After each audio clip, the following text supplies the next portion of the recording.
जय हिंद साथियों। Political science में प्रवक्ता के पदों पर लगातार भर्ती आती रहती हैं, चाहे वो प्रवक्ता जीआईसी हो, पीजीटी हो, एलटी ग्रेड हो या फिर टीजीटी हो। और कमोबेश इनका सिलेबस लगभग लगभग समान है, थोड़ा बहुत वेरिएशन रहता है अलग अलग स्टेट्स में। तो हम वेस्टर्न पॉलिटिकल थॉट से आज अपनी शुरुआत करेंगे इसी एग्जाम को टारगेट करते हुए। और आप ये जान लीजिए कि जो पीजीटी, टीजीटी, एलटी प्रवक्ता पदों की जो भर्तियों के लिए पॉलिटिकल साइंस का पेपर आता है, वो काफी फैक्ट और कॉन्सेप्ट दोनों का मिक्सचर लिए रहता है। आप केवल फैक्ट का रट्टा लगाकर साथियों इस एग्जाम को क्रैक नहीं कर पाओगे जब तक आपके पास कॉन्सेप्चुअल क्लैरिटी ना हो। तो आइए आज हम इस विषय की गहराई को पकड़ने की कोशिश करेंगे। देखिए, वेस्टर्न पॉलिटिकल थॉट से हम अपनी शुरुआत करते हैं। आप इस शब्द को देखिए, एक शब्द है वेस्टर्न और दूसरा है पॉलिटिकल थॉट। तो सबसे पहले तो हम इस वेस्टर्न शब्द का मतलब समझेंगे। इस वेस्टर्न शब्द का या पश्चिम का या पाश्चात्य शब्द का मतलब क्या है। देखो, वेस्टर्न शब्द हमेशा से इवॉल्व होता रहा है, इसका उद्विकास होता रहा है। पश्चिमी शब्द कभी भी किसी एक दायरे, एक ज्योग्राफी में बंधा हुआ नहीं रहा। अगर हम प्राचीन बात करें, प्राचीन काल की, तो प्राचीन काल में ये जो एथेंस है या कहिए कि जो ग्रीस है, यूनान, और जो प्राचीन रोम है, इसको पश्चिम माना जाता था, इसको वेस्ट माना जाता था। लेकिन उसके बाद जैसे जैसे क्रिश्चियनिटी का विस्तार हुआ, जैसे जैसे ईसाई धर्म का विस्तार हुआ, तो जिन जिन देशों में ईसाइयत फैलती चली गई, उन देशों को पश्चिम माना जाने लगा। तो शुरुआत में तो इन देशों को माना जा रहा था, लेकिन फिर क्रिश्चियनिटी का या ईसाई धर्म का जब प्रसार हुआ, प्रचार हुआ, तो उन क्षेत्रों को पश्चिम माना जाने लगा। मध्यकाल में, मिडिवल पीरियड में, ये काम हुआ क्रिश्चियनिटी का जैसे जैसे विस्तार होता चला गया। और फिर आधुनिक काल जैसे आया, 17वीं शताब्दी, 18वीं शताब्दी, तो यूरोप के लोगों ने अपनी कॉलोनियां बसाई। उन्होंने न्यूजीलैंड में, ऑस्ट्रेलिया में अपनी कॉलोनियां बसाई और उन कॉलोनियों को भी वेस्ट माना जाने लगा। इसके बाद जब कोल्ड वॉर शुरू हुआ, तो सेकंड कोल्ड वॉर की जो सेकंड फेज था 1991 के बाद, जब रशिया का विखंडन हो गया, तो पोस्ट कोल्ड वॉर एरा में, यानी शीत युद्ध के बाद, शीत युद्ध के बाद पश्चिम की परिभाषा बदल गई। और शीत युद्ध के बाद, या आप कहिए कि आधुनिक काल में, आज के समय में पश्चिम किसे माना जा रहा है, तो आज के टाइम में वेस्ट का दर्जा हासिल है अमेरिका को, यूरोप को, न्यूजीलैंड को, ऑस्ट्रेलिया को, इन सब देशों को, कनाडा को, इन्हें इन्हें वेस्टर्न कंट्रीज का दर्जा या वेस्टर्न वर्ल्ड का दर्जा हासिल है। और यहाँ पर ये बात आप ध्यान दीजिएगा कि रशिया जो है वो वेस्टर्न वर्ल्ड का हिस्सा नहीं है। रूस को पश्चिमी दुनिया का हिस्सा नहीं माना जाता, बल्कि उसके उलट अगर आप साउथ कोरिया यानी दक्षिणी कोरिया को आप देखो, तो दक्षिण कोरिया और जापान, इसको ऑनरेरी वेस्ट कहा जाता है, यानी सम्मान पूर्वक इनको भी पश्चिम माना जाता है। तो पश्चिम की अवधारणा कोई ज्योग्राफी की अवधारणा नहीं है, पश्चिम की अवधारणा एक जियोपॉलिटिकल कॉन्सेप्ट है। और आज की तारीख में पश्चिम के लिए 3-4 शर्तें अगर पूरी हो रही हैं तो वो वेस्ट है। जैसे वहां ह्यूमन राइट्स का वायलेशन ना हो, ह्यूमन राइट्स को पूरा सम्मान हासिल हो, वहां पर एक उदारवाद लोकतंत्र हो, लिबरल डेमोक्रेसी हो, वहां पर एक ओपन मार्केट सिस्टम हो, और वहां पर सेक्युलरिज्म हो। हालांकि ये सेकुलरिज्म का कॉन्सेप्ट है या नहीं है, ये काफी डिस्प्यूटेड है, विवादास्पद है। तो अगर ये 4 चीजें हैं तो उस इलाके को पश्चिम माना जाएगा। तो पश्चिम के बारे में इस बेसिक अवधारणा को डिस्कस करने के बाद हम अब अपना वेस्टर्न पॉलिटिकल थॉट या पाश्चात्य राजनीतिक चिंतन शुरू करेंगे, जिसमें हमें सबसे पहले जो हम पढ़ने वाले हैं, जिस चिंतक पर हम डिस्कस करने वाले हैं, उस चिंतक का नाम है प्लेटो। तो हमारा आज का पहला चिंतक होगा प्लेटो। तो आज हम प्लेटो से अपनी शुरुआत करेंगे। प्लेटो, देखो, प्लेटो से पहले यूनान में राजनीतिक चिंतन की शुरुआत हो चुकी थी, और इस चिंतन की शुरुआत की थी सोफिस्ट विचारकों ने, सोफिस्ट विचारधारा वाले लोगों ने, और सुकरात ने। देखो, प्लेटो सुकरात की विचारधारा से संबंध रखते हैं। सुकरात प्लेटो के गुरु थे और सुकरात का बहुत ज्यादा प्रभाव था प्लेटो के ऊपर। और जो सोफिस्ट विचारक थे, ये सुकरात की विचारधारा के विपरीत थे। ये सुकरात की विचारधारा की विपरीत विचारधारा थी। तो सोफिस्ट विचारकों का जो न्याय का सिद्धांत था, प्लेटो ने उसका खंडन करके अपना न्याय का सिद्धांत दिया था। और सुकरात के चिंतन का असर हम प्लेटो के ऊपर बार बार देखते हैं और सबसे अधिक देखते हैं। तो वास्तव में प्लेटो का जीवन परिचय है क्या, तो पहले हम इनके जीवन के बारे में पढ़ेंगे और फिर ग्रंथों के बारे में थोड़ा सा जान लेंगे। देखो, प्लेटो जो है वो प्लेटो के नाम से तो प्रसिद्ध है, लेकिन प्लेटो इनका वास्तविक नाम नहीं है। प्लेटो का मतलब क्या होता है, सबसे पहले हमें ये जानना है। क्वेश्चन बनता है कि प्लेटो शब्द कहां से निकला। तो वास्तव में प्लेटो जो है, प्लेटो शब्द ग्रीक भाषा का शब्द है। ग्रीक भाषा का शब्द है और ग्रीक भाषा का ही शब्द है प्लेटोन।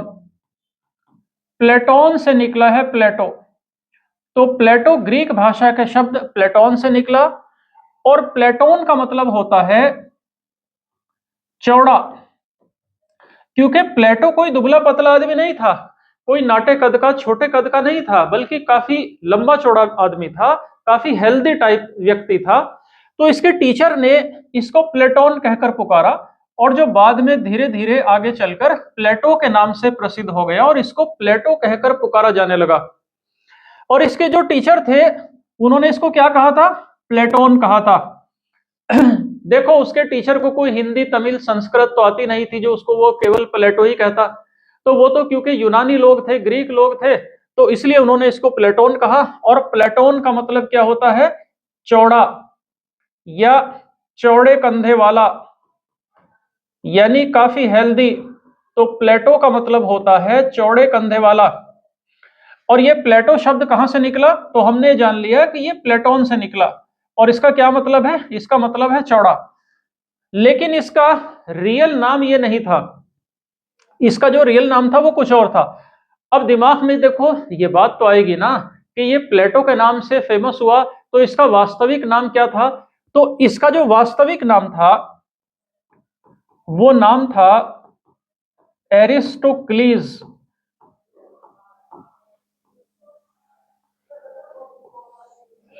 एरिस्टोक्लीज, तो इसका रियल नेम था एरिस्टोक्लीज। एरिस्टोक्लीज का क्या मतलब होता है, एरिस्टोक्लीज का मतलब होता है अच्छा और प्रसिद्ध व्यक्ति। अच्छा और प्रसिद्ध व्यक्ति, ये बात आपको ध्यान रखनी है, इस पर एग्जाम में क्वेश्चन बन सकते हैं।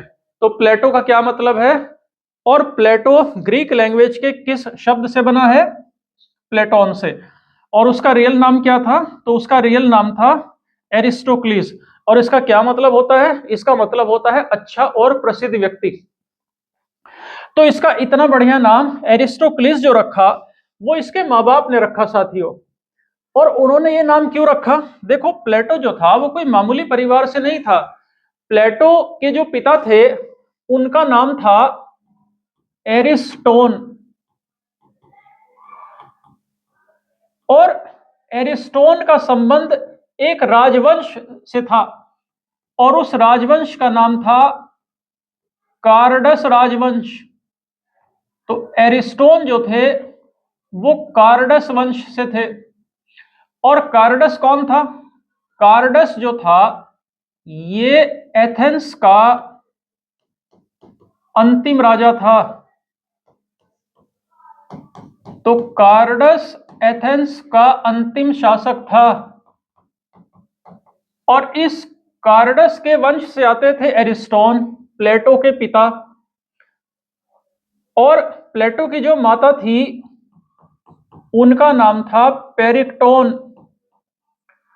तो मां का नाम था पेरिक्टोन। और ये जो पेरिक्टोन थी ये सोलन वंश से आती थी, एक राजघराने से आती थी, सोलन वंश। तो सोलन के वंश की थी।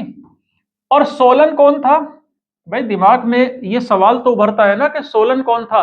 तो देखो सोलन भी एक राजघराना था, ये भी एक राजघराना था। तो देखो ये बड़े बड़े परिवारों के लोग थे, सोलन या कार्डस। तो सोलन को विश्व का प्रथम संविधान निर्माता भी माना जाता है। तो सोलन को विश्व का प्रथम संविधान निर्माता माना जाता है, विश्व का प्रथम संविधान निर्माता माना जाता है सोलन को। ये विश्व के प्रथम संविधान निर्माता थे, ये बात आप याद रखिएगा। देखो पहले जो संविधान लिखे जाते थे, पहले संविधान व्यक्तियों द्वारा लिखे जाते थे, राष्ट्रों के द्वारा, नेशंस के द्वारा नहीं लिखे जाते थे, राष्ट्रों के द्वारा नहीं लिखे जाते थे संविधान बल्कि व्यक्तियों के द्वारा लिखे जाते थे। देशों ने तो संविधान बाद में लिखने शुरू किए गए। और आप जानते हो कि 1787 में जब यूएसए का संविधान लागू हुआ, तो यूएसए का संविधान विश्व में किसी भी देश के द्वारा लिखा गया, लागू किया गया पहला संविधान था। लेकिन 1787 में लिखे गए, लागू किए गए इस यूएसए के संविधान से पहले जो संविधान लिखे जाते थे वो व्यक्तियों के द्वारा लिखे जाते थे, व्यक्तिगत रूप से लिखे जाते थे, पर्सनली रूप से लिखे जाते थे। तो सोलन वास्तव में विश्व का पहला संविधान निर्माता है, इसे विश्व का पहला संविधान निर्माता होने का गौरव हासिल है। अब आप एक बात देखो, ये जो प्लेटो है ये किस वंश का है? तो मां की साइड से तो है ये सोलन वंश का, और पिता की साइड से है ये कार्डस वंश का। तो इतने बड़े बड़े परिवारों का, फैमिलीज का, इतने बड़े बड़े लोगों का ये वंशज है। तो इतने जो बड़े बड़े जो लोग होते हैं वो अपने बच्चों के नाम भी बड़े शानदार रखते हैं। इसीलिए इसके माता पिता ने इसका नाम बहुत बढ़िया रखा। और क्या रखा? तो उन्होंने इसका नाम रखा एरिस्टोक्लीस। एरिस्टोक्लीस का क्या मतलब होता है? इसका मतलब होता है अच्छा और प्रसिद्ध व्यक्ति। तो वास्तव में ये अच्छा व्यक्ति तो था ही, ये फेमस भी हुआ अपने नाम के अनुरूप और काफी नाम भी कमाया। और प्लेटो के गुरु का नाम क्या था? तो प्लेटो के गुरु का नाम था सुकरात।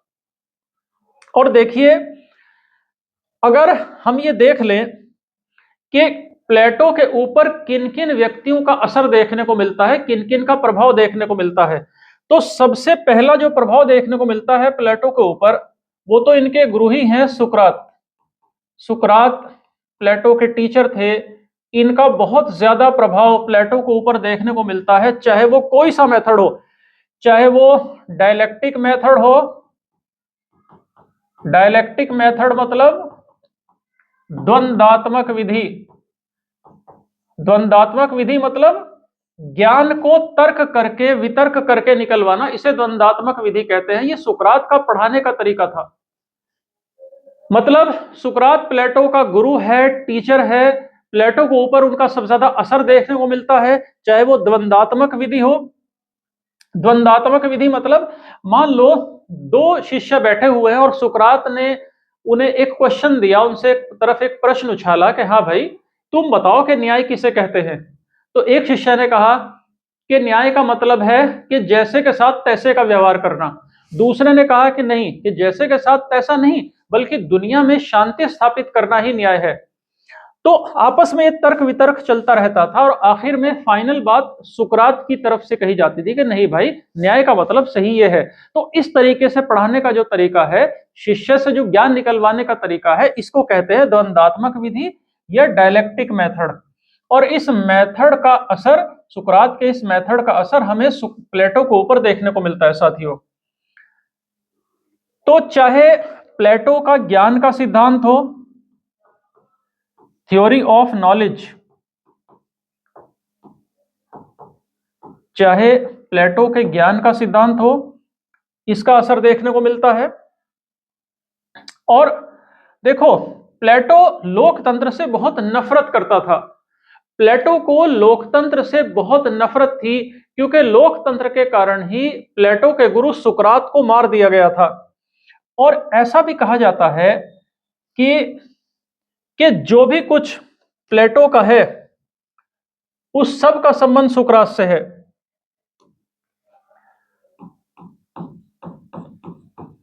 जो कुछ भी प्लेटो का है वह सब सुकरात का है। जो कुछ भी प्लेटो का है वह सब सुकरात का है। इंग्लिश में इसको कह सकते हैं what ever is platonic is Socratic. What ever is platonic is Socratic. जो विचार प्लेटो के थे वही सुकरात के थे। दूसरे व्यक्ति जिसका प्रभाव प्लेटो के ऊपर बहुत था वो व्यक्ति है पाइथागोरस। पाइथागोरस के बारे में तो आपने जरूर सुना होगा कि इन्होंने मैथमेटिक्स की ज्योमेट्री ब्रांच पर काफी काम किया था। यानी जो प्लेटो का जो आत्मा का सिद्धांत है, जो आत्मा का सिद्धांत दिया था प्लेटो ने, हम इनको आगे पढ़ेंगे। इस सिद्धांत के ऊपर, इस थ्योरी ऑफ सॉइल के ऊपर पाइथागोरस का बड़ा असर देखने को मिलता है। तीसरे नंबर पर है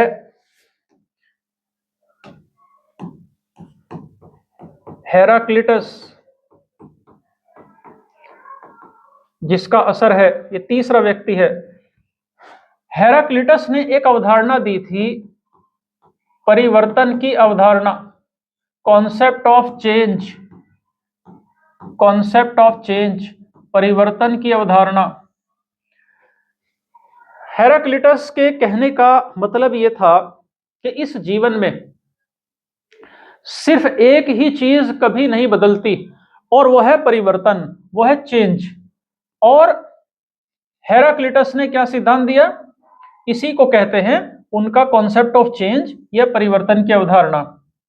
अगला व्यक्ति जिसका असर प्लेटो के ऊपर बहुत ज्यादा था उसका नाम है पैरमेनाइडस।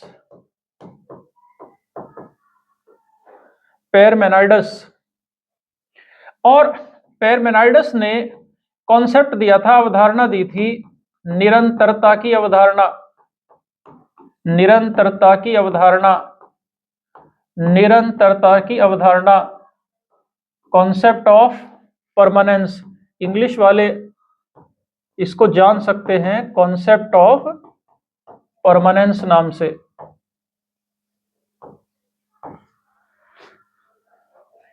देखो, इनफैक्ट इन दोनों विचारों में, हेराक्लिटस और पैरमेनाइडस के विचारों में एक तरह की डिबेट देखने को मिलती है।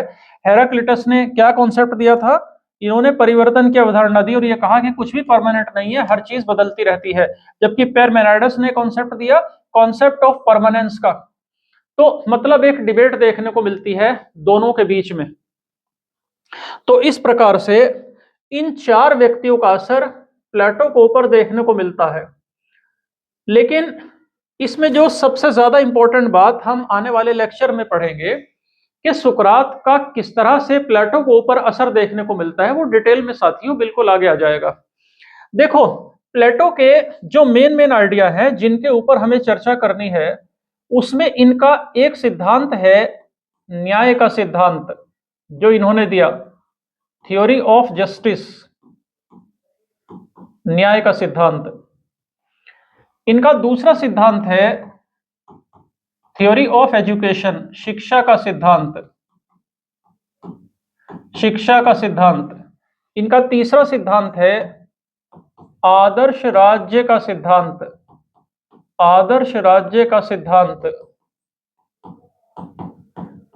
चौथा है साम्यवाद का सिद्धांत, साम्यवाद का सिद्धांत, साम्यवाद का सिद्धांत, थ्योरी ऑफ कम्युनिज्म। और पांचवा है गणतंत्र का सिद्धांत या गणराज्य का सिद्धांत, गणतंत्र का सिद्धांत, थ्योरी ऑफ रिपब्लिक। तो इन पांचों विचारों पर हमें डिटेल से बात करनी है और हमें यह भी देखना है कि प्लेटो की आलोचना किस किस ने की, वो कौन व्यक्ति हैं।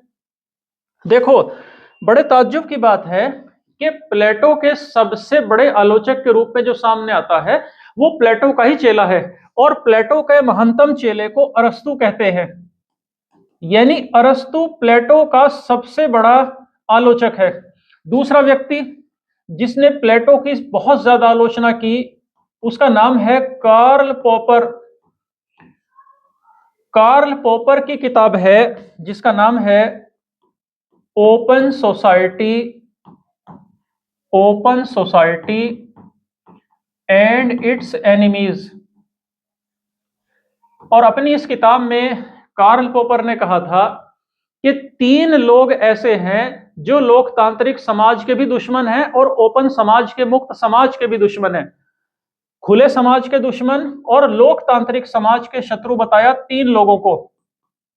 पहला प्लेटो को, दूसरा हीगल को और तीसरा मार्क्स को।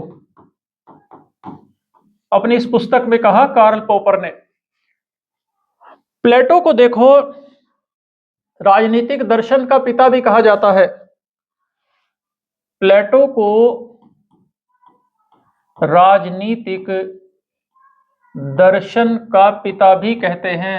राजनीतिक दर्शन का पिता, राजनीतिक दर्शन का पिता, फादर ऑफ पॉलिटिकल फिलॉसफी भी कहते हैं प्लेटो को। और देखो प्लेटो का जो संबंध था, उस समय एथेंस के नगर, एथेंस नाम के नगर राज्य था उस समय। हमने देखो हमें ये जान लेना चाहिए कि उस समय कोई बड़ा देश नहीं था, बल्कि छोटे छोटे सिटी स्टेट होते थे और सीमाएं बनाती थी, कोई नदी, कोई जंगल, कोई पहाड़। तो एथेंस एक देश था, एक सिटी स्टेट था, एक नगर राज्य था। और एथेंस का जो शत्रु सिटी स्टेट था वो था स्पार्टा। तो स्पार्टा नगर राज्य और एथेंस नगर राज्य, इनके बीच में बहुत ज्यादा दुश्मनी थी, युद्ध होता रहता था। और उस समय दोनों के बीच में एक बहुत बड़ा युद्ध हुआ था। और ये युद्ध हुआ था दोनों के बीच में 431 ईसा पूर्व में। और इस युद्ध का नाम था पॉलिसन का युद्ध। पॉलिसन का युद्ध, बैटल ऑफ पॉलिसन। 27 वर्षों तक ये युद्ध चलता रहा। और एथेंस, जहां के प्लेटो रहने वाले थे, एथेंस की हार हो गई, डिफीट हो गई। और प्लेटो को इस बात से इतना बड़ा आघात पहुंचा, इतना बड़ा दुख पहुंचा। प्लेटो को तो देखो ये लगता था कि हमारे जो नगर राज्य है उसकी जो हार हुई है, इसका आखिर वजह क्या है। तो प्लेटो उन कारणों को दूर करना चाहता था जो हार के लिए रिस्पॉन्सिबल थे, और अपने सिटी स्टेट एथेंस में सुधार लाना चाहता था ताकि एथेंस को एक आदर्श राज्य बनाया जा सके। और इसीलिए जब प्लेटो ये बोलता है कि जो राजगद्दी है उस पर एक दार्शनिक राजा का ही शासन होना चाहिए, एक फिलोसफर किंग का शासन होना चाहिए, तो इसीलिए बोलता है प्लेटो, क्योंकि प्लेटो एथेंस को महान बनाना चाहता था। तो अब अगला सवाल ये उठता है कि प्लेटो अपने देश को, अपने एथेंस को आदर्श राज्य, आदर्श देश क्यों बनाना चाहता था। देखो उसकी वजह यह है कि ये जो हार हुई थी, इस हार ने एथेंस की, प्लेटो के देश की, राज्य की सम्मान को बहुत ज्यादा ठेस पहुंचाई थी, धूल में मिला दिया था। तो एथेंस को एक संपूर्ण राज्य बनाना चाहता था प्लेटो, एक परफेक्ट राज्य बनाना चाहता था ताकि भविष्य में एथेंस को किसी हार का सामना ना करना पड़े। अब देखो प्रश्न उठता है कि एथेंस की उस समय स्थिति क्या थी। तो देखिए एथेंस नाम का जो ये सिटी स्टेट था, वहां पर ज्यादातर लोग खेती बाड़ी करते थे, खेती बाड़ी बहुत ज्यादा थी, गुलामी प्रथा थी, स्लेवरी बहुत ज्यादा थी। और प्लेटो दास प्रथा को गलत नहीं मानते थे, वो इसे नेचुरल मानते थे। और बाद में प्लेटो का जो महानतम चेला है अरस्तु, अरस्तु ने भी दास प्रथा को बिल्कुल उचित माना, इसमें कोई गलत नहीं माना। तो उस समय का जो प्राचीन यूनानी समाज था उसमें इस तरह की जो मान्यताएं थी वो बहुत ज्यादा थी। और ये जो प्राचीन यूनानी समाज था, ये एक तरह से पितृसत्तात्मक समाज हुआ करता था, पैट्रियार्कल सोसाइटी, पितृसत्तात्मक समाज, जहां पर पुरुषों की चलती थी, महिलाओं की नहीं चलती थी। जैसे भारतीय समाज पितृसत्तात्मक समाज है, तो काइंड ऑफ इस टाइप का ये समाज था प्राचीन जो एथेंस था। तो प्लेटो के गुरु का नाम सुकरात था और सुकरात को मृत्युदंड दिया गया था। तो सुकरात को जो मृत्युदंड दिया गया था वो 399 ईसा पूर्व में दिया गया था। 399 ईसा पूर्व में मृत्युदंड दिया गया था। और प्लेटो अपने गुरु सुकरात के साथ 8 साल तक रह चुका था। अपने गुरु के सानिध्य में 8 वर्ष तक अपने गुरु सुकरात के साथ रहा था। इसलिए जब प्लेटो के गुरु सुकरात को मृत्यु दंड दिया गया तो भावनात्मक रूप से बिखर गया प्लेटो, टूट गया इमोशनली। क्योंकि देखो, प्लेटो का संबंध एक राज परिवार से था, एक शाही घराने से था। प्लेटो राजाओं का वंशज था, इसीलिए उसके अंदर राजा बनने की, शासक बनने की आकांक्षा भी थी, इच्छा भी थी, अभिलाषा भी थी। वो शासन करना चाहता था। लेकिन जब उसके गुरु सुकरात को मृत्यु दंड दे दिया गया तो उसका मन शासन करने से पूरी तरह विरक्त हो गया, हट गया, और प्लेटो ने एथेंस दुख में छोड़ दिया और 12 साल तक एथेंस छोड़कर भटकता रहा। और यूनान के जो बाकी राज्य थे, प्राचीन ग्रीस के जो सिटी स्टेट थे, वहां वो भटकता रहा। इटली गया, यूनान गया, कहां कहां गया? इटली गया, यूनान गया, मिस्र भी गया। और दोस्तों, ऐसा भी माना जाता है कि प्लेटो इस समय भारत भी आया था। हालांकि इसके कोई साक्ष्य तो नहीं मिलते, कोई एविडेंस तो नहीं है, लेकिन ऐसा मानते हैं। 399 ईसा पूर्व के बाद जब उसने एथेंस छोड़ दिया, तो एथेंस छोड़ने के बाद वो कई जगहों पर घूमता रहा, भ्रमण करता रहा। वो यूनान गया, यूनान के जो बाकी के नगर राज्य थे, सिटी स्टेट थे, वहां गया, इटली भी गया, और कहां गया? मिस्र गया, और कहां गया? भारत गया। और देखो, शायद यहां पर हम ये लिख सकते हैं कि संभवतः, शायद हम ये लिख सकते हैं कि शायद वो भारत आया। अब देखो, अब ये कैसे पता चलता है कि वो भारत आया था? देखो, प्लेटो ने अपने सिद्धांतों में, अपनी थ्योरीज में जो वर्ग व्यवस्था बताई है, उसने समाज को कई क्लासेस में बांटा है। उसने 3 वर्ग बताए हैं उनके काम के अनुसार। काम के अनुसार 3 क्लासेस में बांटता है प्लेटो। तो ऐसा लगता है कि जो इंडिया की आश्रम व्यवस्था थी, ये जो वर्ण व्यवस्था थी, उससे प्लेटो बड़ा प्रभावित था। क्योंकि वास्तव में वो जो इन तीनों देशों में घूमता रहा, उसका उद्देश्य सिर्फ भटकना नहीं था। वो ऐसे भटकता नहीं घूम रहा था। ऐसा मतलब नहीं था कि वो बिना किसी गोल के, बिना किसी उद्देश्य के आवाराओं की तरह बस ऐसे टहल घूम रहा था। वो निराश जरूर था, लेकिन उसके दिमाग में भविष्य की योजनाएं घूम रही थी। वो एक ऐसे देश का निर्माण करना चाह रहा था जो एक आदर्श राज्य होगा, जिसके ऊपर एक फिलोसॉफिकल राजा राज करेगा, जो देश न्याय पर आधारित हो, और जिस राज्य में जिस तरह से उसके प्रकांड विद्वान गुरु को मारा गया, उस राज्य में किसी के साथ अन्याय न हो, किसी को मृत्यु दंड न दिया जाए। इस तरह का राज्य वो स्थापित करना चाहता था। इस तरह की अवधारणा लेकर अपने मस्तिष्क में वो घूम रहा था और अपने अनुभव को समृद्ध कर रहा था। तो वो ऐसा राज्य बनाना चाहता था जहां पर कोई जनता दुखी ना हो, चारों तरफ प्रसन्नता ही प्रसन्नता हो। इसीलिए प्लेटो ने आदर्श राज्य के लिए एक शब्द का प्रयोग किया, केलीपोलिस। आदर्श राज्य के लिए किस शब्द का इस्तेमाल करता है प्लेटो? केलीपोलिस। केलीपोलिस का मतलब होता है प्रसन्न समुदाय। केलीपोलिस का मतलब होता है प्रसन्न समुदाय, यानी मनुष्यों का ऐसा समुदाय जो प्रसन्नता महसूस करता हो। वो इस तरह का समुदाय चाहता था। उसी को हम आदर्श राज्य के रूप में पढ़ते हैं। उसने आदर्श राज्य के रूप में केलीपोलिस शब्द का इस्तेमाल किया। कैलिपोलिक ग्रीस भाषा का शब्द है। इसका मतलब होता है खुश व्यक्तियों का एक समुदाय। कि राज्य न्याय पर आधारित होना चाहिए, तो जब कोई राज्य न्याय पर आधारित होगा तो ऐसा समुदाय वास्तव में खुश होगा, जनता खुशहाल होगी और वो हमेशा अच्छे कामों में इन्वॉल्व रहेगी। तो वास्तव में उसका जो उद्देश्य था वो एक आदर्श राज्य बनाना था। तो इसलिए उसने क्या किया कि यूनान की राजनीतिक व्यवस्थाओं का अध्ययन किया, इटली की राजनीतिक व्यवस्थाओं का अध्ययन किया, मिस्र की राजनीतिक सिस्टम को देखा, पूरा स्टडी किया, और इन्हीं राजनीतिक व्यवस्थाओं की स्टडी के लिए ही तो वो 12 साल तक घूम टहलता रहा, भ्रमण करता रहा। और फिर हुआ क्या?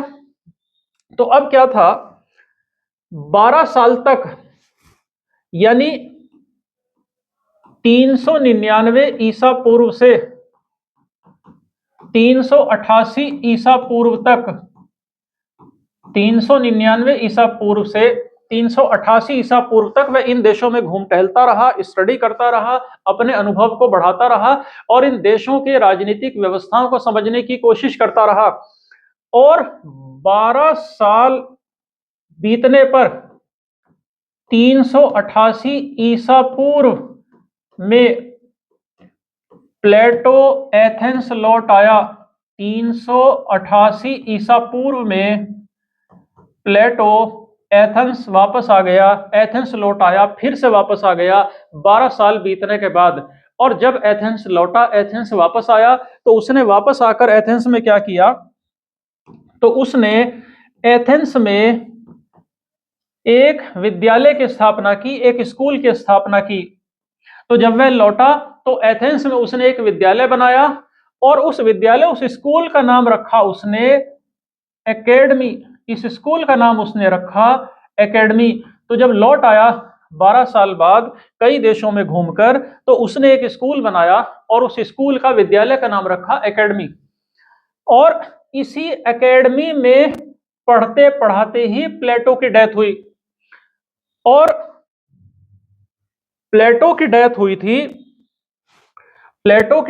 थी 347 ईसा पूर्व में और जन्म हुआ था 427 ईसा पूर्व और डेथ 347 ईसा पूर्व। तो जन्म हुआ 427 ईसा पूर्व में और डेथ हुई 80 साल की आयु में 347 ईसा पूर्व में। और कहां डेथ हुई, इसी एकेडमी में। तो पढ़ते पढ़ाते ग्रंथों की रचना करता रहा और ऐसा करते करते 80 साल का हो गया और इसकी डेथ हो गई। देखो कुछ किताबों में, कुछ नोट्स में आपको जन्म के रूप में 428 ईसा पूर्व मिल सकता है, लेकिन अगर आपका क्वेश्चन आता है तो उसमें 428 ईसा पूर्व पर आपको टिक नहीं लगाना। अगर एग्जाम में आपको दोनों ऑप्शन मिलते हैं, 427 ईसा पूर्व वाला भी और 428 वाला भी, तो आपको 427 ही लगाना है, क्योंकि इसकी डेथ तो 347 ईसा पूर्व में जब हुई तो इसकी उम्र 80 साल थी। इसलिए जन्म और मृत्यु का इसका समय इस तरह से है। और एकेडमी में ये टीचिंग करता रहा, स्टडी करता रहा और पूरे अपनी लाइफ में इसने ढेर सारे ग्रंथों की रचना की, जिन पर हम अभी चर्चा करने जा रहे हैं। तो यहां पर एकेडमी में जो स्टडी कराई जाती थी, वो स्टडी कराई जाती थी फिलॉसफी की। इसके एकेडमी में फिलॉसफी की स्टडी कराई जाती थी।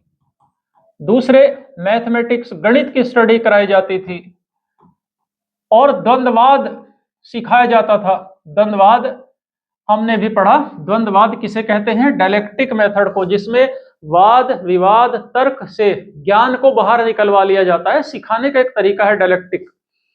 इसीलिए प्लेटो ने अपनी एकेडमी के गेट पर यह लिखवाया हुआ था, एंडिस एक्सियामेट्रस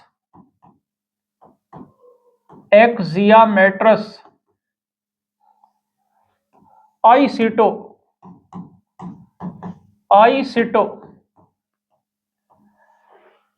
एंडिस एक्सियामेट्रस आइसिटो क्या लिखवाया था इसने अपनी एकेडमी के गेट पर, तो मेन गेट पर लिखवा रखा था एंडिस एक्सियामेट्रस आइसिटो।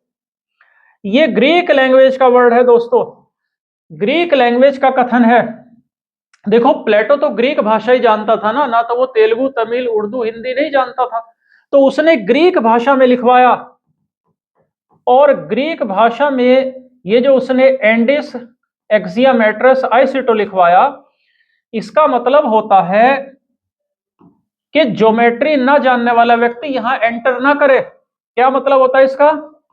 इसका मतलब होता है कि ज्यामिति से अपरिचित व्यक्ति, ज्यामिति से यानी ज्योमेट्री ना जानने वाला व्यक्ति प्रवेश ना करे।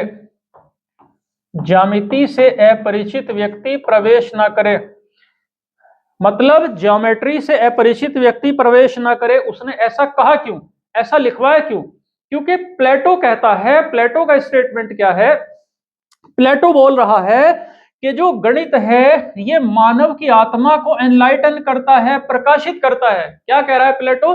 प्लेटो कह रहा है कि गणित मानव आत्मा को प्रकाशित करता है। ये कह रहा है कि गणित मानव आत्मा को प्रकाशित कर देता है, गणित मानव आत्मा को प्रकाशित करता है, गणित मानव आत्मा को प्रकाशित करता है। तो प्लेटो का मानना है कि अगर किसी को गणित नहीं आता, ज्योमेट्री नहीं आती, भाई ज्योमेट्री भी तो मैथ ही है, तो वो हमारी इस एकेडमी में, हमारे इस विद्यालय में प्रवेश ना करे, उसकी कोई जरूरत नहीं है, क्योंकि उसकी आत्मा जागरूक नहीं है, उसकी आत्मा बिल्कुल एनलाइटेंड नहीं है, तो वो एकेडमी में आकर करेगा क्या? तो कोई भी ऐसा व्यक्ति इस संस्था में प्रवेश ही ना करे, क्योंकि उसकी आत्मा जागरूक नहीं है। ये उसने अपनी एकेडमी के, अपने विद्यालय के मेन गेट पर लिखवा दिया। और उसने अपनी किताब, अपनी जो शिक्षा योजना प्रस्तुत की रिपब्लिक नाम की किताब में, तो इसी तरह से मिलती जुलती शिक्षा वह अपने विद्यालय में, अपने इस एकेडमी में दिया करता था। और प्लेटो की दोस्तों ये जो एकेडमी थी, इसको यूरोप का प्रथम विश्वविद्यालय माना जाता था। तो प्लेटो की इस एकेडमी को,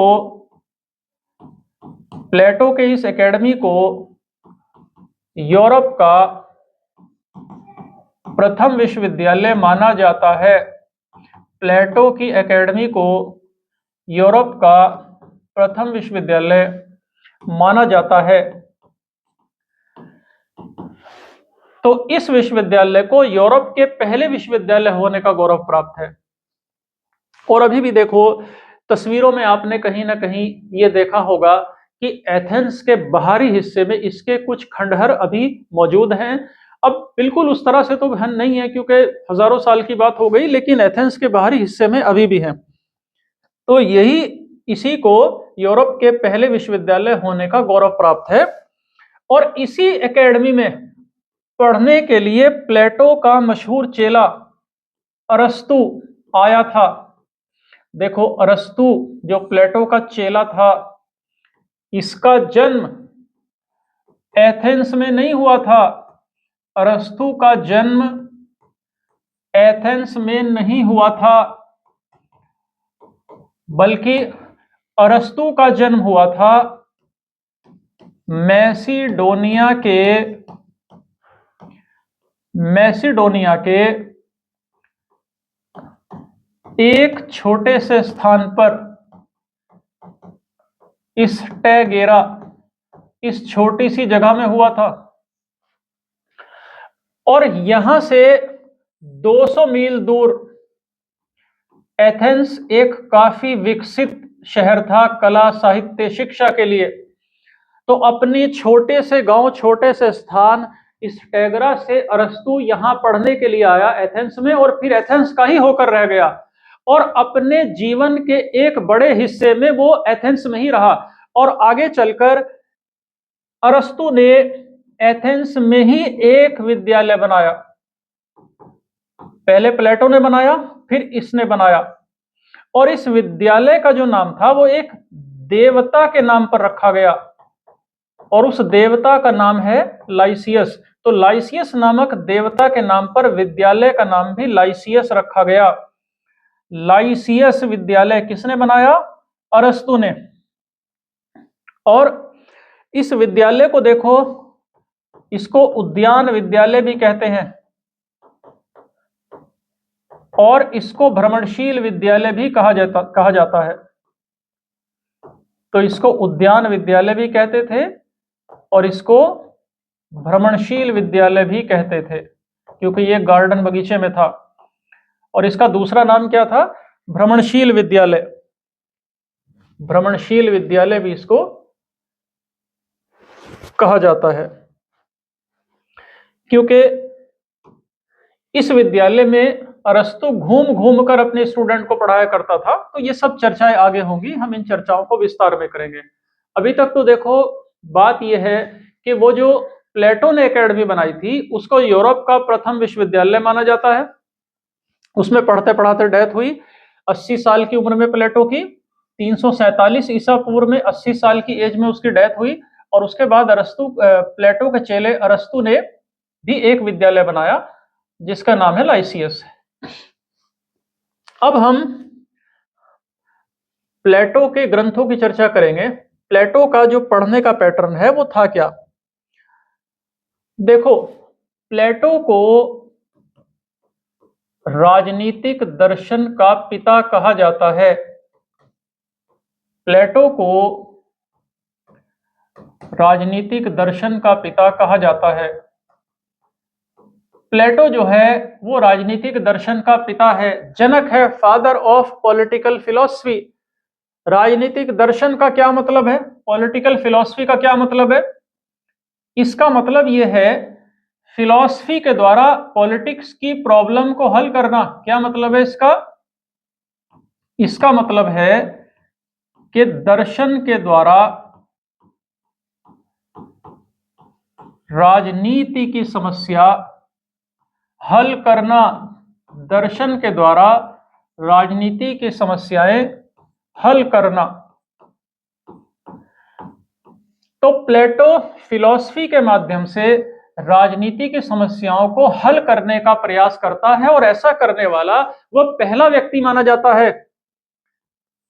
और राजनीति के दर्शन के द्वारा राजनीति की समस्याओं को हल करने वाला वह प्रथम व्यक्ति माना जाता है। देखो, हम प्लेटो को पॉलिटिकल साइंस का जनक नहीं कहते। प्लेटो राजनीति विज्ञान का जनक नहीं है। प्लेटो पॉलिटिकल साइंस का फाउंडर नहीं है। प्लेटो राजनीतिक विज्ञान का जनक नहीं है, बल्कि राजनीतिक विज्ञान का जो पिता है वो अरस्तु को कहा जाता है। तो राजनीति विज्ञान का जनक किसे कहते हैं? राजनीति विज्ञान का जनक कहा जाता है अरस्तु को। राजनीति विज्ञान का जनक अरस्तु को कहते हैं। राजनीति विज्ञान का जनक अरस्तु को कहते हैं, प्लेटो को नहीं कहते। क्योंकि प्लेटो की जो पूरी अध्ययन पद्धति है वो डिडक्टिव है। ध्यान दीजिएगा इस शब्द पर। प्लेटो की पूरी अध्ययन पद्धति निगमनात्मक है। निगमनात्मक, डिडक्टिव। प्लेटो की अध्ययन पद्धति निगमनात्मक है। देखो, निगमनात्मक का मतलब होता है कि पहले से ही किसी विचार को दिमाग में फिट कर लेना और फिर उसको सही ठहराने के लिए तर्क देना, कोशिश करना। मान लीजिए किसी आदमी के दिमाग में ये बैठा हुआ है कि भाई देहरादून में तो जो ऑटो चलाने वाले हैं, विक्रम चलाने वाले हैं, वो तो बड़े चतुर और बड़े समझदार होते हैं, पढ़े लिखे, इंग्लिश बोलने वाले लोग होते हैं। और मान लो कभी वो जीवन में पहली बार देहरादून आया, किसी ऑटो में बैठ गया और ऑटो वाले ने उससे 2-4 वर्ड इंग्लिश के बोल दिए और वो कहेगा कि देखो, मैं तो पहले ही कहता था कि देहरादून में तो सारे ऑटो वाले अंग्रेजी जानते हैं, जबकि सब नहीं जानते। तो मतलब उसके दिमाग में पहले से थी और वही बात उसको वहां मिल गई। तो इस अप्रोच को कहते हैं निगमनात्मक अप्रोच या डिडक्टिव अप्रोच। तो प्लेटो जिस आइडियल स्टेट की, जिस आदर्श राज्य को बनाने की बात करता है, उसको सही ठहराने के लिए वो तर्क देता है। पहले उसने सोच लिया, कल्पना कर ली और फिर उसे सही ठहराने के लिए लॉजिक दे रहा है, तर्क दे रहा है। इसीलिए कहा जाता है कि प्लेटो एक काल्पनिक चिंतक है। कहा जाता है कि प्लेटो एक काल्पनिक चिंतक है, एक इमेजिनरी थिंकर है। और उसकी अध्ययन पद्धति और इसकी अध्ययन पद्धति वैज्ञानिक नहीं है। अध्ययन पद्धति वैज्ञानिक नहीं है।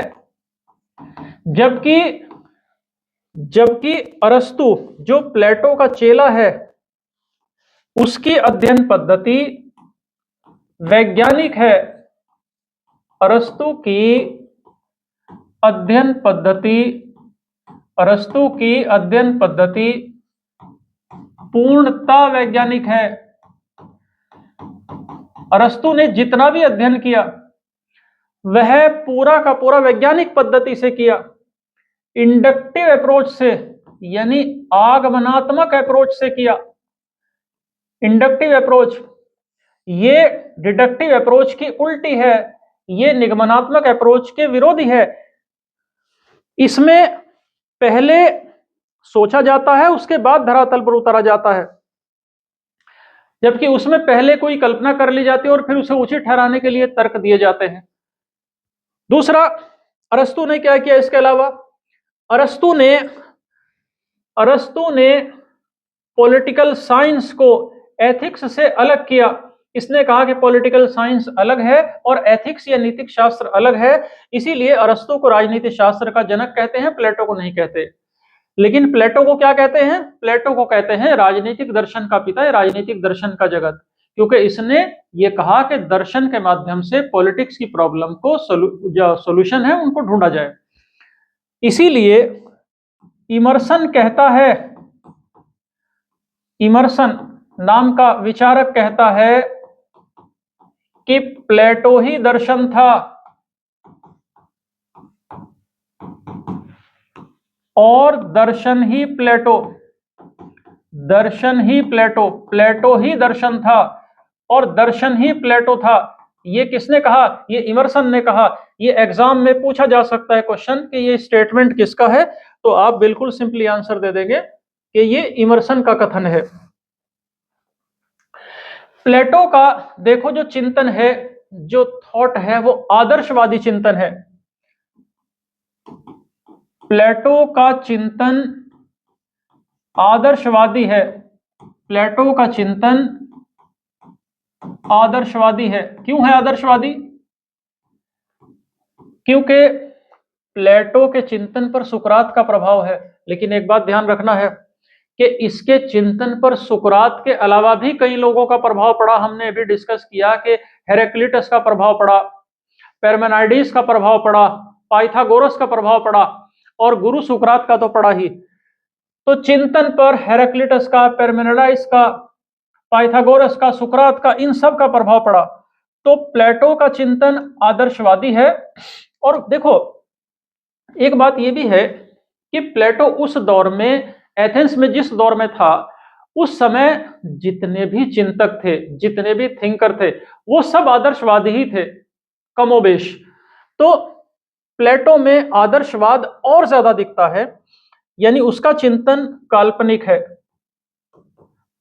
तो हम कह सकते हैं कि प्लेटो का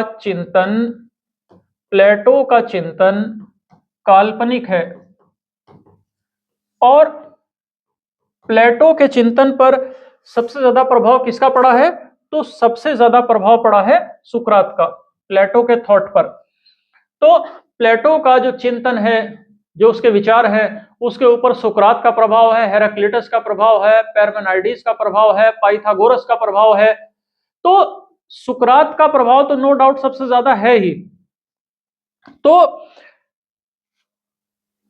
प्लेटो आदर्शवादी अधिक है, और इतना ज्यादा आदर्शवादी है, इतना अधिक सुकरात का प्रभाव है प्लेटो के ऊपर कि मैक्सी ये कहता है, मैक्सी नाम का विचारक ये कहता है कि सुकरात प्लेटो में पुनः जीवित हो गया। मैक्सी कहता है कि सुकरात प्लेटो में पुनः जीवित हो गया। सुकरात प्लेटो में पुनः जीवित हो गया। प्लेटो में सुकरात पुनः जीवित हो गया। इसी कारण मैक्सी कहता है, क्या कह रहा है कि प्लेटो में सुकरात पुनर्जीवित हो गया। सुकरात की डेथ देखो कब हुई? 399 ईसा पूर्व में। और प्लेटो ने जो अपना ग्रंथ रिपब्लिक लिखा, इसका एक ग्रंथ है रिपब्लिक, ये पॉलिटिकल साइंस में लिखा गया इसका प्रमुख ग्रंथ है। तो रिपब्लिक इसने लिखा, रिपब्लिक की रचना की इसने 386 ईसा पूर्व में। तो इसमें इसके सारे विचार देखने को मिले। तो उन विचारों ने मैक्सी नामक चिंतक को यह कहने को मजबूर किया कि सुकरात प्लेटो में पुनः जीवित हो गया। इसी तरह एक और थिंकर हैं प्रोफेसर बर्नेट, और विचारक हैं प्रोफेसर बर्नेट। बर्नेट का कहना है कि बर्नेट के अनुसार प्लेटो ने सुकरात के चिंतन को ही आगे बढ़ाया। प्लेटो ने सुकरात के चिंतन को ही आगे बढ़ाया। प्लेटो ने सुकरात के चिंतन को ही आगे बढ़ाया। वास्तव में उसका अपना कोई चिंतन नहीं है। वास्तव में उसका अपना कोई चिंतन नहीं है। वास्तव में उसका अपना कोई चिंतन नहीं है। प्रोफेसर बर्नेट क्या कह रहा है? बर्नेट के अनुसार प्लेटो ने सुकरात के चिंतन को आगे बढ़ाया। वास्तव में उसका अपना कोई निजी चिंतन नहीं है, उसका अपना कोई निजी विचार नहीं है। उसने सुकरात के विचारों को ही आधार बनाकर उनको आगे बढ़ाया। अब ये प्रोफेसर बर्नेट कौन है? देखो, ये प्रोफेसर बर्नेट वही हैं जिन्होंने प्लेटो के ग्रंथों का अंग्रेजी में अनुवाद किया। तो प्लेटो के ग्रंथों का इंग्लिश ट्रांसलेशन, अंग्रेजी अनुवाद, प्लेटो के ग्रंथों का अंग्रेजी अनुवाद किसने किया? प्रोफेसर बर्नेट ने। और ऑक्सफोर्ड से प्रकाशित कराया इसको 2662 पेज की पुस्तक के रूप में। 2662 पेज की पुस्तक के रूप में ये वही प्रोफेसर बर्नेट है। तो क्या कहा इन्होंने कहा कि प्लेटो का कोई अपना चिंतन है नहीं। प्लेटो के तो सारे चिंतन की जो बुनियाद है वो सुकरात को ही अपना आधार मानकर उसने अपनी बात कही है। उसका अपना कोई स्वतंत्र निजी सिद्धांत उसका नहीं है, कोई निजी उसका कोई सिद्धांत अपना नहीं है। और ये वही बर्नेट हैं जो प्लेटो के ग्रंथों का इंग्लिश अनुवाद करते हैं और उनको एडिट करके, संपादित करके किताब के रूप में 2662 पेज की किताब के रूप में पब्लिश करते हैं। हालांकि बारकर नाम का विचारक थोड़ी इस मामले में छूट देता है। बारकर कहता है कि प्लेटो की जो रिपब्लिक है, प्लेटो की रिपब्लिक सुकरात की मान्यताओं से शुरू जरूर होती है, लेकिन वो प्लेटो के अपने निष्कर्ष से समाप्त होती है। तो बारकर कह रहा है कि प्लेटो की रिपब्लिक या प्लेटो का ग्रंथ रिपब्लिक सुकरात की मान्यताओं से प्रारंभ होता है। प्लेटो का ग्रंथ रिपब्लिक सुकरात की मान्यताओं से प्रारंभ होता है। प्लेटो का ग्रंथ रिपब्लिक सुकरात की मान्यताओं से प्रारंभ होता है, लेकिन इसकी समाप्ति प्लेटो के निष्कर्षों से होती है। इसकी समाप्ति प्लेटो के निष्कर्षों से होती है। तो बारकर क्या कह रहा है कि प्लेटो का ग्रंथ रिपब्लिक सुकरात की मान्यताओं से प्रारंभ होता है, लेकिन इसकी समाप्ति प्लेटो के निष्कर्षों से होती है। ये किसने कहा? बारकर ने। तो क्या दिख रहा है, क्या आभास हो रहा है कि बारकर प्लेटो को थोड़ी सी ढील दे रहा है कि भाई इसके अपने भी कुछ विचार है। बारकर दुनिया को बता रहा है कि ये पूरा का पूरा सुकरात की कॉपी पेस्ट नहीं है, इसके अपने भी कुछ विचारधारा है। प्लेटो देखो सुकरात से तो सबसे ज्यादा प्रभावित था ही। तो प्लेटो कहता है कि हे ईश्वर तुम्हें धन्यवाद, ईश्वर तुम्हें धन्यवाद कि तुमने मुझे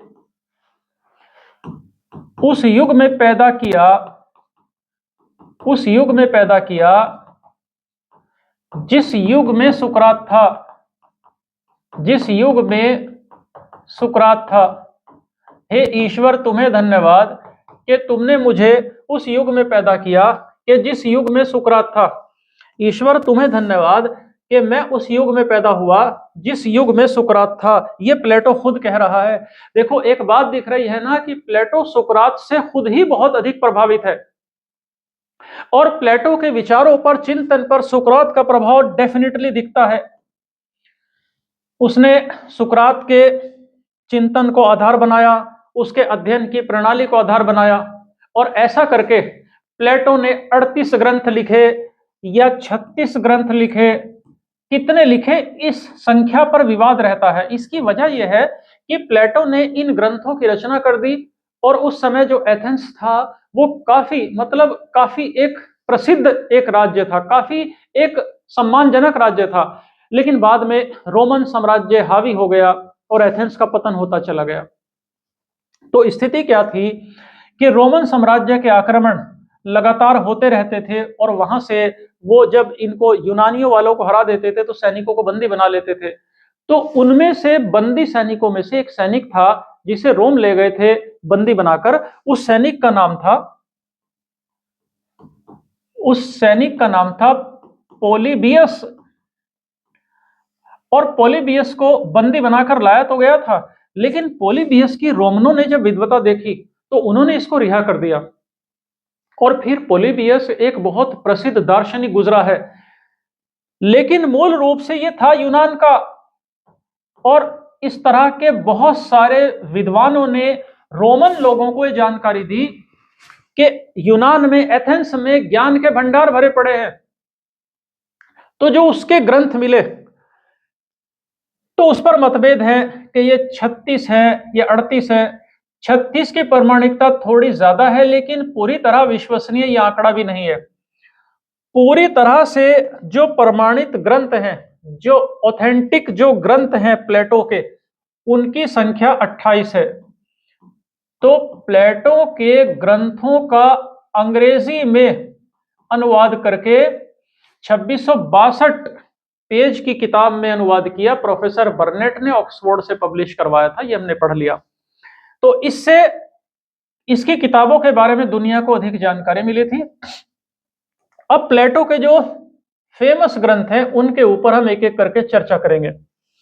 जो प्लेटो का पहला ग्रंथ था वो है रिपब्लिक। इसका हिंदी में मतलब होता है गणतंत्र या गणराज्य। लेकिन इसके लिए जो ग्रीक भाषा का शब्द उसने यूज किया था वो वर्ड था पॉलिटिशिया।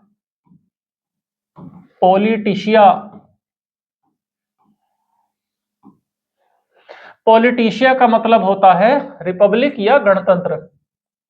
और इस रिपब्लिक नामक ग्रंथ में प्लेटो ने न्याय के सिद्धांत का वर्णन दिया। तो रिपब्लिक नामक ग्रंथ में प्लेटो ने न्याय के सिद्धांत का वर्णन किया। रिपब्लिक नामक ग्रंथ में प्लेटो ने न्याय के सिद्धांत का वर्णन किया। दूसरा, आदर्श राज्य का उल्लेख किया। आदर्श राज्य का उल्लेख किया। साम्यवाद का सिद्धांत दिया। साम्यवाद की योजना प्रस्तुत की। कम्युनिज्म की थ्योरी दी। और इस ग्रंथ में उसने न्याय का सिद्धांत तो इतनी ज्यादा विस्तार से दिया है कि इसका दूसरा नाम हो जाता है कंसर्निंग जस्टिस पड़ गया इसका दूसरा नाम, यानी न्याय मीमांसा। हिंदी में कहेंगे न्याय मीमांसा या न्याय के लिए। इसने शिक्षा की योजना भी इसी ग्रंथ में दी।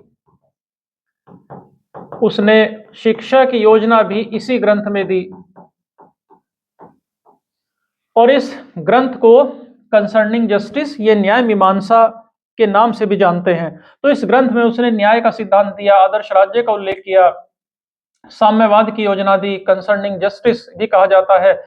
और शिक्षा की योजना इतने बड़े लेवल पर, इतने विस्तृत रूप में दी कि रूसों ने इस रिपब्लिक नामक ग्रंथ को शिक्षा पर लिखा अब तक का सर्वश्रेष्ठ ग्रंथ कह दिया। रूसों ने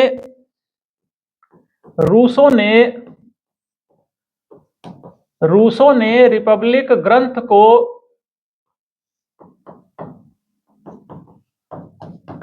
ग्रंथ को शिक्षा पर लिखा गया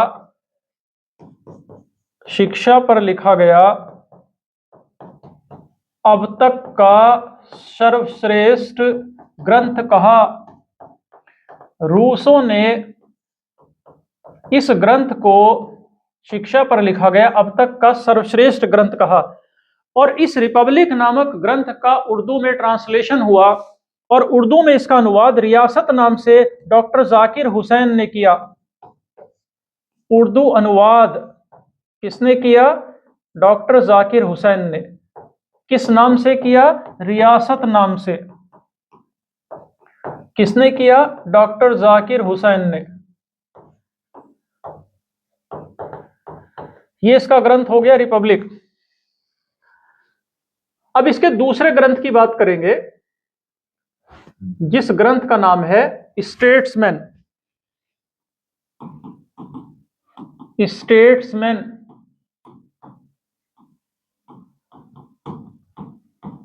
ये ग्रंथ इसने 367 ईसा पूर्व से 361 ईसा पूर्व के बीच लिखा और अरस्तु इसी समय इसके पास पढ़ने आया था। देखो, ये आदर्श राज्य की बात करता है जो कानून विहीन है, विधि विहीन है। यानी स्टेट्समैन ग्रंथ में विधि आधारित राज्य की बात करता है, विधि आधारित राज्य की बात करता है, क्योंकि इसे आभास हो गया था कि आदर्श राज्य पूरी तरह संभव नहीं है। और स्टेट्समैन की हिंदी है राजमर्मज्ञ, ये इसकी हिंदी है। इसका मतलब होता है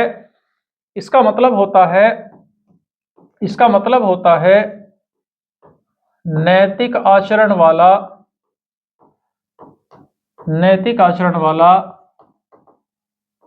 मुख्य राजनीतिक, नैतिक आचरण वाला प्रधान राजनीतिक, नैतिक आचरण वाला प्रधान राजनीतिक। अब बात करते हैं इसके तीसरे ग्रंथ की। इसका तीसरा ग्रंथ काफी महत्वपूर्ण है और इस ग्रंथ का नाम है द लॉज।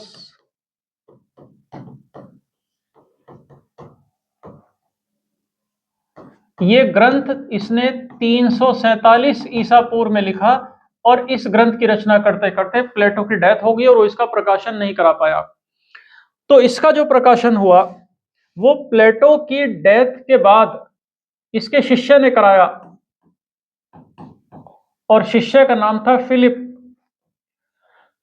और ये ग्रंथ प्लेटो का सबसे बड़ा ग्रंथ है। इस ग्रंथ में प्लेटो ने मिश्रित राज्य की चर्चा की है।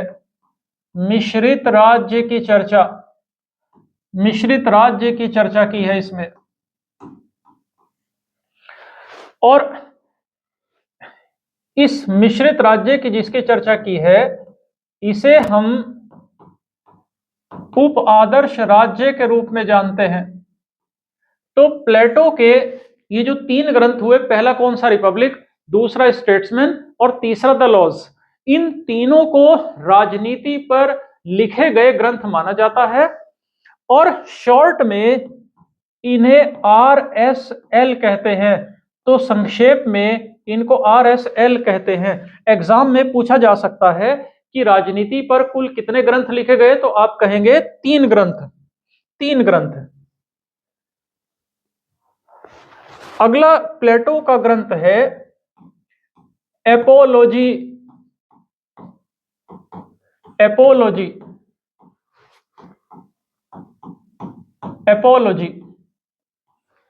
इसका मतलब है क्षमा,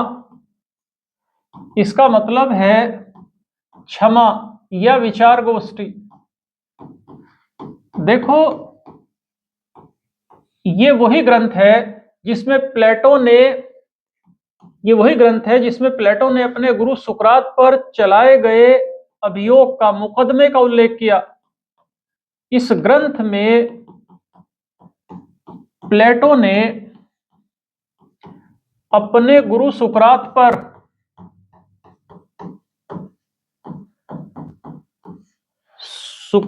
पर चलाए गए अभियोग का उल्लेख किया।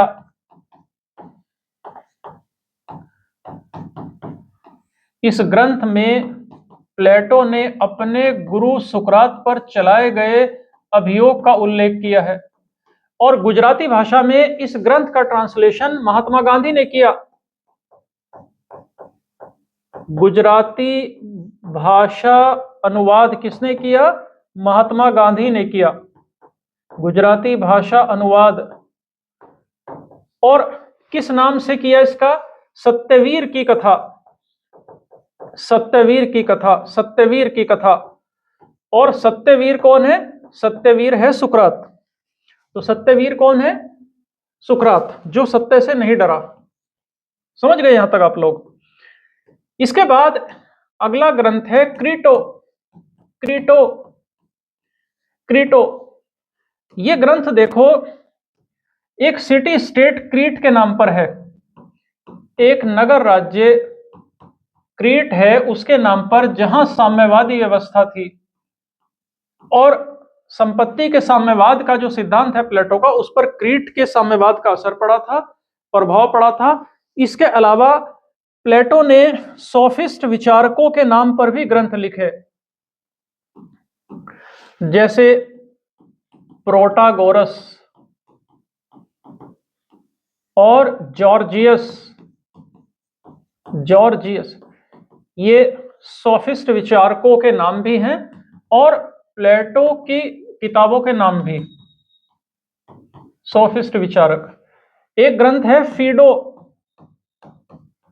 इसमें उसने सुकरात के विज्ञानवाद का उल्लेख किया। इस ग्रंथ में सुकरात के विज्ञानवाद का उल्लेख है। इस ग्रंथ में सुकरात के विज्ञानवाद का उल्लेख है। तो इस प्रकार से जो प्लेटो के ग्रंथ हैं, कुछ लोग कहते हैं 36 हैं, कुछ लोग कहते हैं 38 हैं। हमने सब चर्चा कर ली कि प्रमाणिक ग्रंथ की संख्या 28 है। तो इस प्रकार से हमने आज प्लेटो को डिस्कस किया। अगली क्लास में हम सुकरात के बारे में डिस्कस करेंगे, क्योंकि सुकरात का बहुत ज्यादा प्रभाव है प्लेटो के ऊपर। तो अगर हमें प्लेटो को अच्छे तरीके से समझना है तो हमें सुकरात